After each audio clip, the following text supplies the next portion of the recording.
ओम नमः शिवाय। ओम नमः शिवाय। ओम नमः शिवाय। नमः शिवाय।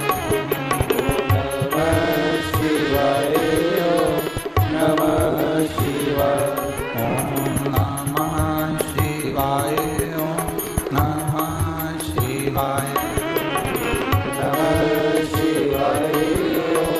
नमः शिवाय। भोला नमः शिवाय। भोला नमः शिवाय।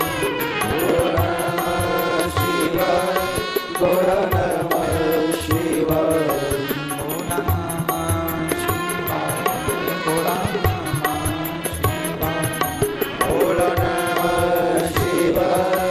भोला नमः शिवाय। भोला नमः शिवाय।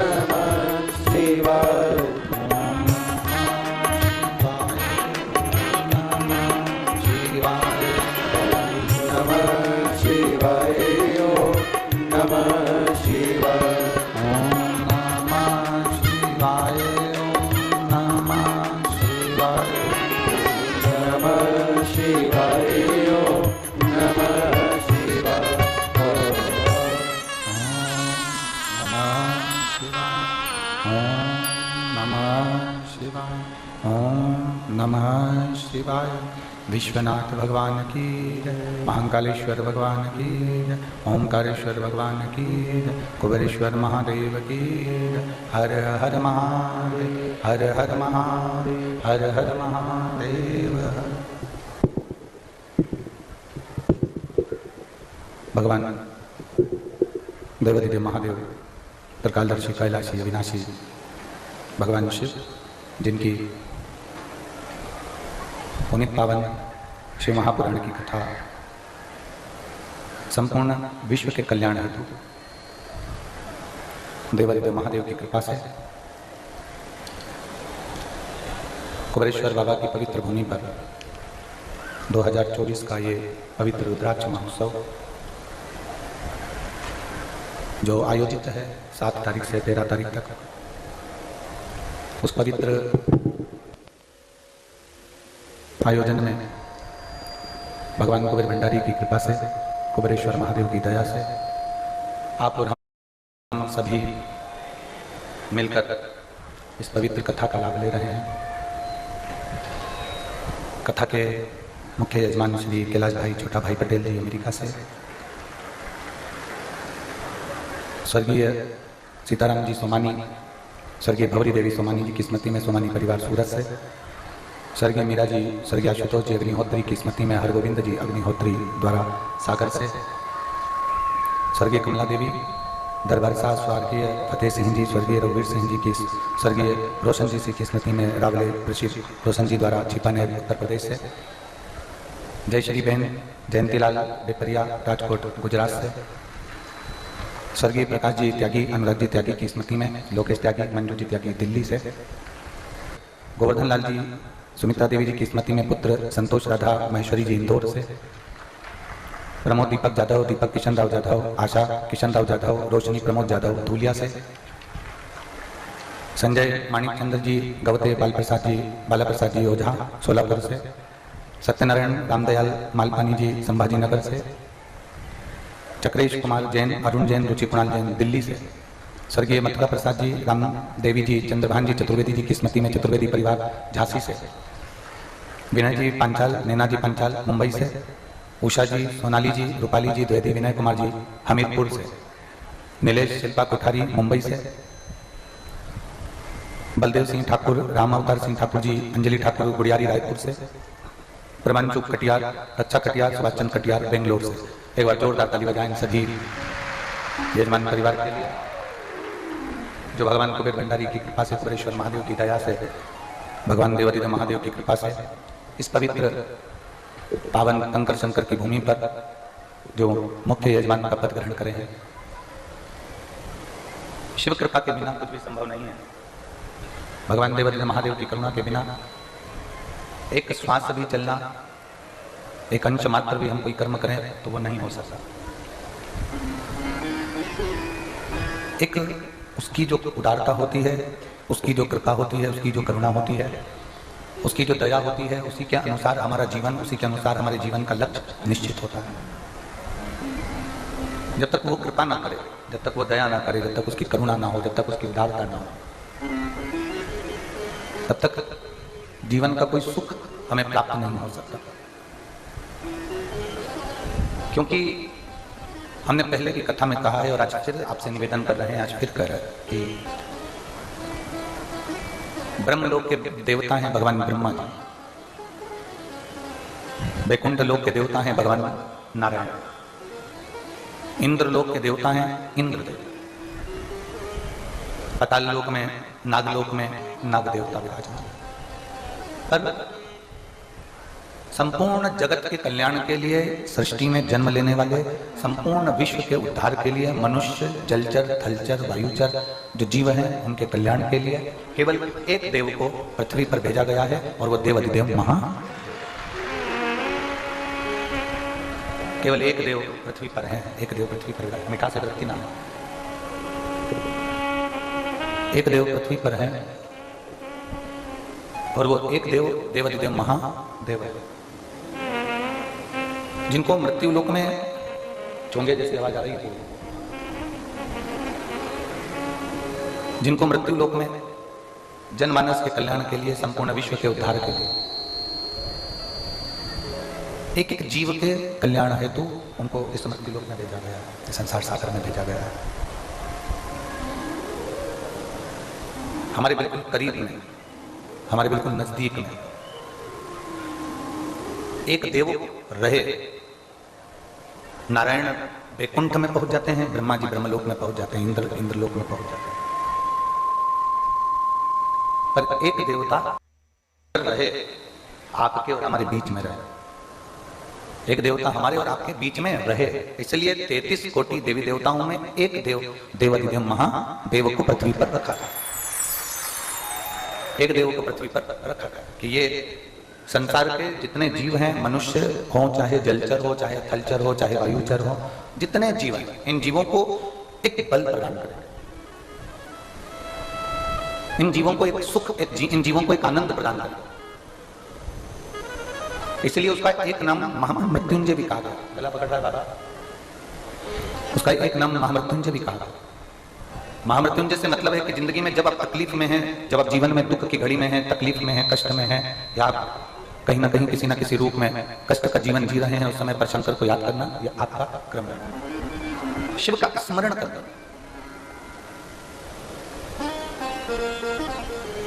पर एक बात बहुत ध्यान दो, कई लोगों के मन में प्रश्न खड़ा हो जाता है कि हम पहले भी शंकर भगवान को जल चढ़ाते थे, हम पहले भी भगवान शंकर की भक्ति करते थे, हम पहले भी भगवान शिव की भक्ति में डूबे रहते थे, हम पहले भी भगवान शंकर को हमने जल समर्पित करा है, हमने पहले भी भगवान शंकर को जल चढ़ाया है, हमने पहले भी भगवान शंकर के मंदिर गए हैं, उनकी पूजन करी, उनकी अर्चना करी, उनकी आराधना करी। पहले फल क्यों नहीं मिला और आज हम भगवान शंकर की भक्ति कर रहे हैं, भगवान शंकर की आराधना कर रहे हैं, तो फल प्राप्त हो जाता है। आज हम भगवान शिव की भक्ति में डूबे और हम उसका फल प्राप्त हो जाता है। उसका कारण क्या है कि जैसे प्रत्येक मनुष्य के शरीर में शुगर होती है, प्रत्येक मानव के शरीर में शुगर है, प्रत्येक मानव के शरीर में शुगर विराजमान है, शक्कर है प्रत्येक शरीर में, पर डॉक्टर चेक कर कर बताता है कि तुम्हारी शुगर ऊंची है, नीची है कि लेवल में है। थोड़ी बहुत भी शक्कर ऊंची नीची गई, थोड़ी बहुत भी शुगर ऊपर नीचे गई, तो डॉक्टर कह देता है कि शुगर कंट्रोल में नहीं है, शक्कर कंट्रोल में नहीं है। डॉक्टर ने कह दिया कि ये शुगर कंट्रोल में नहीं है, ये शक्कर कंट्रोल में नहीं है, ये शुगर लेवल में नहीं है, ये शक्कर कंट्रोल में नहीं है। डॉक्टर कह देता है कि ये शुगर का लेवल ठीक नहीं है, ये शक्कर का लेवल ठीक नहीं है। पीछे आवाज नहीं जा रही है, सबसे आखिरी के पंडालों में और बाहर भी आवाज नहीं आती, साउंड बिल्कुल सेट नहीं है रखी हुई।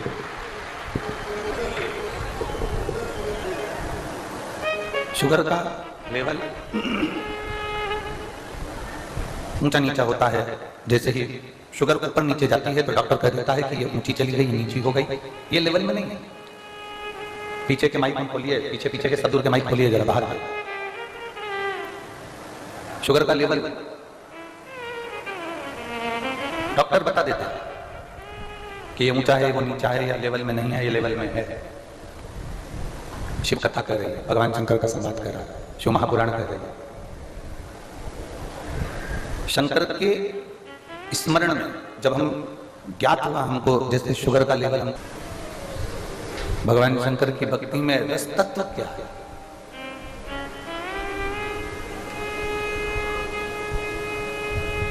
और जब हमें ज्ञात हो गया कि ये अशोक सुंदरी का स्थान है, ये गणेश जी का स्थान है, ये कार्तिकेय जी का स्थान है, ये माँ पार्वती जी का स्थान है, ये शिवलिंग शंकर का स्थान है, ऊपर से जो जल एक एक बूंद टपक रहा है, ये भगवान शंकर की 5 लड़कियों का स्थान है। जब हमें ज्ञात हो गया तो हमको अनुभव हुआ कि हम अगर इस स्थान पर जल समर्पित करते हैं या इस स्थान पर हम पहुंचते हैं या हम भगवान शंकर की ऐसी भक्ति को अगर हम प्राप्त करते हैं तो बाबा हमारा सुनेगा, ये निश्चित है, और बाबा सुनकर हमारी झोली खुशियों से भरेगा, ये निश्चित है।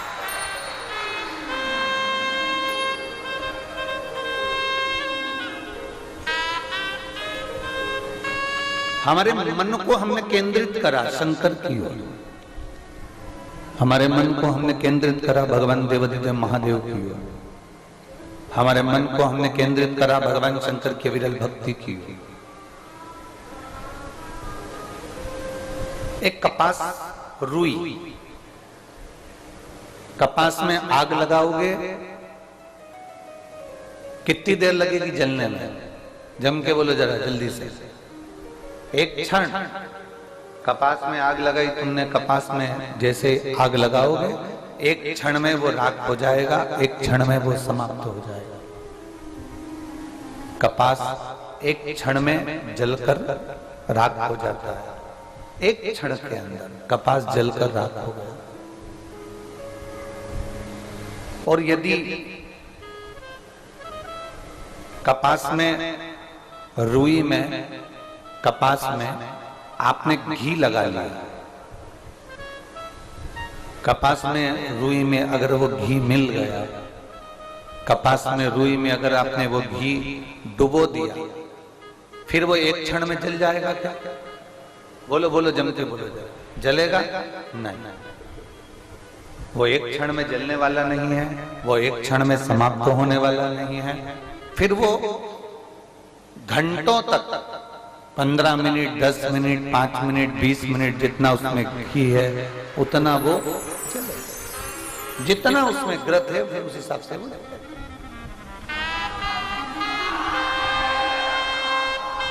जितना ग्रत है उसमें, जितना घी है उसमें, फिर उस हिसाब से वो जल जाए। कपास को जलने में देरी नहीं लगती, कपास 1 मिनट में जलकर राख हो जाता है, पर कपास में अगर घी लगा दिया जाए, कपास को घी में डुबो दिया जाए तो वो घंटों तक चलता है और घंटों तक प्रकाश भी करता है।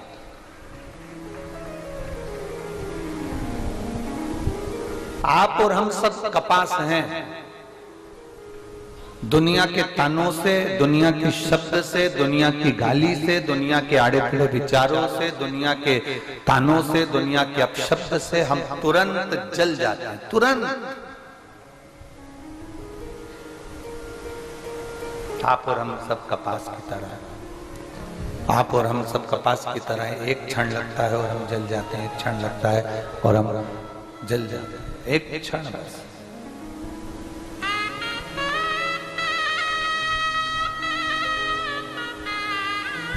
तुरंत क्रोध आएगा, तुरंत अपशब्द निकल जाएगा, तुरंत किसी ने कुछ कहा और तुरंत हमारे मुख से अपशब्द निकल गया, तुरंत कुछ ताने निकल गए, तुरंत आड़ी टेढ़ी बातें निकल गई, तुरंत। हम सब कपास की तरह, कपास की तरह हमारा जीवन। अब कपास को राख होने में एक क्षण लगता है। प्रेशर खोलो अंदर का, बाहर के भी प्रेशर खोल के रखो सबके लिए। कपास को राख होने में एक क्षण लगता है, एक क्षण। पर उस कपास को घी में डुबो दो, घी में डाल दो, तो वो कपास बहुत लंबा चलता रहता है और वो कपास फिर राख नहीं होता, फिर वो कपास घी में डूबने के बाद अंधेरे में भी प्रकाश कर देता है और दुनिया में भी प्रकाश कर देता है।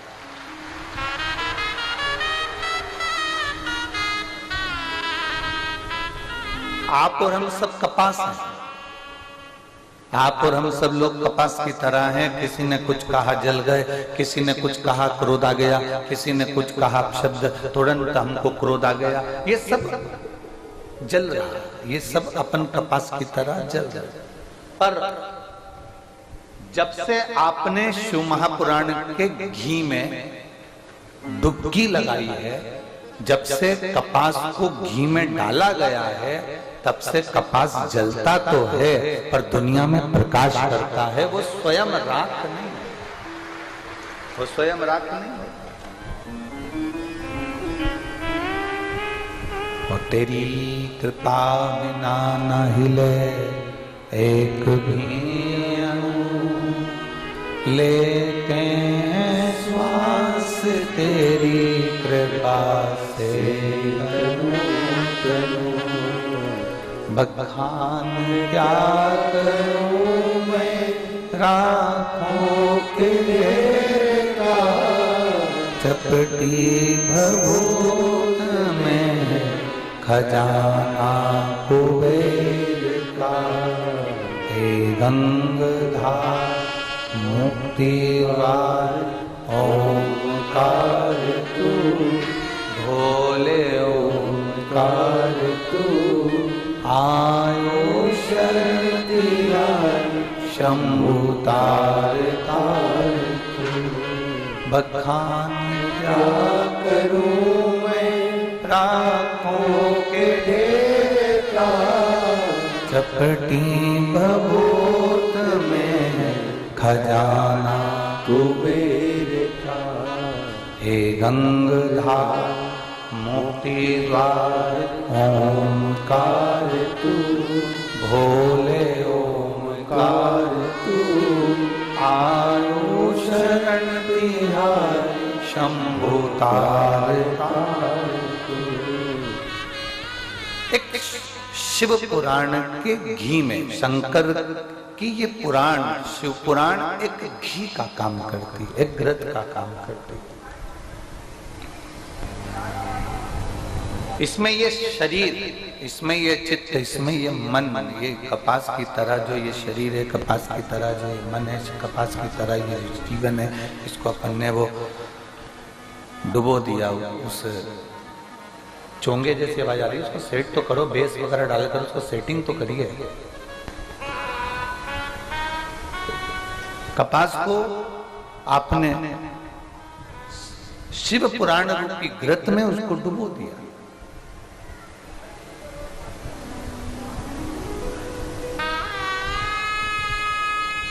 अब उसने क्या करा है? प्रकाश ही प्रकाश करा। प्रकाश कैसा करा? आपने जो सुना वो सुनकर आपने दूसरे से कहा।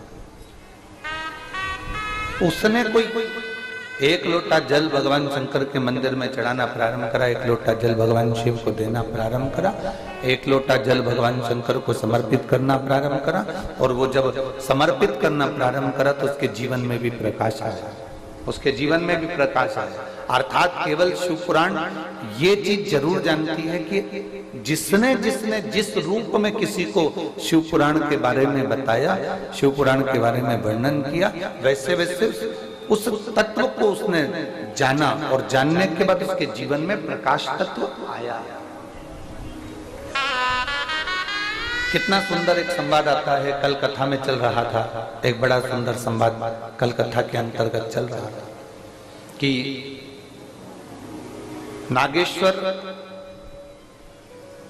ज्योतिर्लिंग का अपन स्मरण कर रहे थे। एक वैश्य और उसकी धर्म पत्नी, और उसके घर में संतान का सुख नहीं है।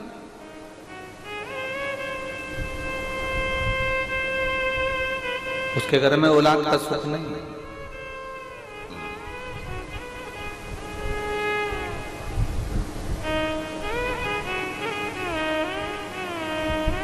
कल कथा में कहा था उसने एक काम बड़ा विचित्र करा। कौन सा काम करा? वंश को बढ़ाने का सबसे सुंदर तरीका है। क्या तरीका है? जम के बोलो। बेलपत्री के वृक्ष को रोपित करना, बेलपत्र के वृक्ष को लगाना।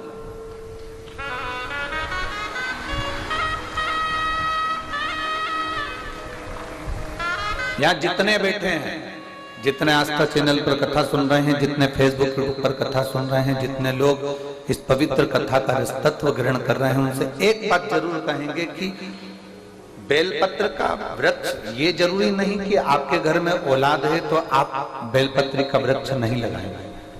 आपके घर में भरा पूरा परिवार है तो आप बेलपत्री का वृक्ष नहीं लगाएंगे ना। शिव पुराण कहती है अपने परिवार की कई पीढ़ियों को तारने के लिए एक वृक्ष अवश्य लगाना चाहिए, बेलपत्र।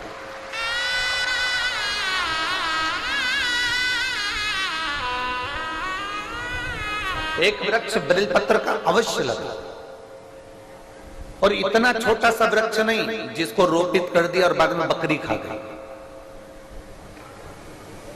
बहुत सारा वृक्षारोपण होता है, बहुत सारा, और बहुत सारे वृक्षारोपण में, बहुत सारे वृक्षारोपण जब होता है, उस वृक्षारोपण में जब वृक्षारोपण किया जाता है तब तो मालूम पड़े बहुत खर्चा भी होता है, सारी व्यवस्था भी होती है, सब कुछ होता है, फोटो भी बहुत सारे खिंचाते हैं, और बाद में उस वहां से निकल कर जाओ तो मालूम पड़ता है वो वृक्ष ही गायब हो जाता है। ऐसा वृक्षारोपण नहीं चाहिए।